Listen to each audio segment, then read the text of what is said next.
என்னது இந்தியால Telegram pan பண்றாங்களா? வாங்க பார்க்கலாம். ஆமாப்பா, பேன் பண்றாங்க அப்படின்னு அபிஷியலா இன்னும் சொல்லல. ஆனா வந்து டெலிகிராமோட சிஇஓ இருக்கார்ல, அவர் வந்து பாரிஸ்ல வந்து அரெஸ்ட் பண்ணிருக்காங்க. டெலிகிராம் சிஇஓ, கூகுள் சிஇஓ இல்ல, டெலிகிராம் டெவலப் பண்ணாங்க அந்த சிஇஓ இருக்காங்கல்ல, அவர் வந்து அரெஸ்ட் பண்ணிருக்காங்க. எதுக்காக அப்படின்னு பார்த்தோம்னா, டெலிகிராம் ஆப் வந்து நிறைய இந்த மணி லாண்டரிங், கேம்பிளிங், இந்த மாதிரி இல்லீகல் ஆக்டிவிட்டிஸ் தான் யூஸ் ஆகுது. நீங்க வந்து அதை டெவலப் பண்ணிருக்க கூடாது, இந்த மாதிரி இதுல பண்ணிருக்க கூடாதுன்னு சொல்லிட்டு அரெஸ்ட் பண்ணிருக்காங்க. இதை தொடர்ந்து இன்வெஸ்டிகேஷன் நடத்துறாங்க.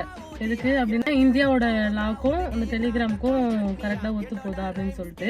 இது மாதிரி என் ஃப்ரெண்டுக்கு கால் பண்ணி, மாப்ள இந்த படம் லிங்க் வச்சு விடு மாப்ள, அந்த படம் லிங்க் வச்சு விடு மாப்ள, இந்த மாதிரி பண்றீங்கல்ல அபிஷியலா பேன் சிங்க டயலாக் மாதிரி. ஓடு மீன் ஓட உருவு மீன் உருவ காத்திருக்குமா கொக்கு, அவரோட காத்திருந்து